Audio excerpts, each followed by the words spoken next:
Vi får nyhederne fra Anders Bæk Jessen. Han er på vej mod de 60 og still going stronger. Larsen synger og sælger som aldrig før.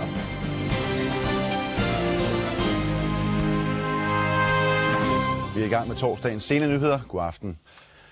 I forhold til branchens normale gennemsnitsalder har han for længst taget hul på karrierens efterår, men alligevel slår han uden problemer alle vorharerne i popularitet. I dag tog han hul på endnu en Danmarksturné. Mine damer og herrer, Kim Larsen. Nå, skyd løs. Kim Larsen og Kjuken var med at opføre aftens koncert i Greve, den første af 31 over hele landet. Det er ligesom med kærlighed, der bliver man heller aldrig rutineret. Vel? Det gør man jo ikke. Man bliver taget på sengen hver gang. Nu siger du kærlighed. Er det kærlighed at stille sig på en scene og spille? Det er ikke kærlighed, men det er beslægtet med det. Ikke? Altså, som vi bare siger, hvis der ikke var kvinder, var der ikke noget musik. 58 år og i sit livs efterår. I næsten 4 generationer har han været musikalsk allemandseje, men træt, det er han bestemt ikke. At være i den her branche her, det er jo ikke at arbejde hårdt, fordi jeg lever af min hobby, ikke? Altså, jeg kan da godt forstå mennesker, der har gået og haft et fabriksjob eller et opslidende kontorjob i 30 år eller 40, ikke? At de glæder sig til pension, det kan jeg godt forstå. Og de skal op tidligere om morgenen og sådan noget. Jeg har jo i 30 år ikke været nødt til at stå op før ved middagstid, vel? Så det er jo en ren luksustilværelse, så det slider jo ikke så meget, vel?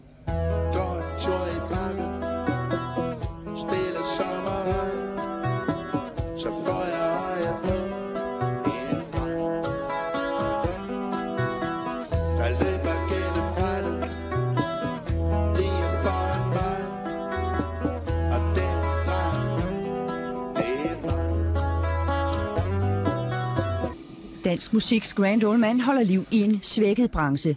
50.000 billetter er revet væk på en udsolgt Danmarksturné. Hans seneste CD er solgt i 150.000 eksemplarer, hans forrige 200.000. Tal, der gør yngre kollegaer misundelige. Sådan er det sikkert ikke om et år, altså, vel? Det er jo, altså, så er der en anden, der sælger nogle plader og et eller andet, ikke? Det er jo ikke det, der er det væsentlige. Det væsentlige er, at vi kan tage ud og spille, og der kommer folk, ikke? Om det så er her under store forhold, eller om det er på mere ydmyge steder, det er sådan set ligegyldigt, ikke? Så længe vi kan spille og har til smør på brød, så er det fint. Eller margarine for den sags skyld. Han er nok ikke glemt om et år. De får lidt mere Larsen efter de her scenenyheder fra Finans. De øvrige europæiske markeder nød godt af et kæmpe overskud fra mobilgiganten Nokia. Selskabet solgte sidste år 180 millioner mobiltelefoner. Så er det bare op af stolen og ud på gulvet. Her kommer nemlig, som lovet, mere Larsen, og det er en Larsen i topform. Tak for nu. Spillemand og spil for mig. Spil en boogie-woogie på din strengeleg. Spille som et spillende top. Når du først får begyndt, så kan du ikke holde op. Spillemand og spil for mig. Spil en boogie-woogie på din strengeleg. Spille som et spillende top. Når du først får begyndt, så kan du ikke holde op. Der var engang en spillemand, der spillede til bal. Han spillede 4 dage til et vikingeknald.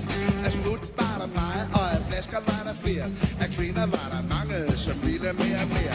De andre spillemænd, de måtte gå deres vej. For denne spillemand, han kunne spille strangeleg. Han spillede 4 døgn, helt uden stop. For det første var begyndt, der kunne han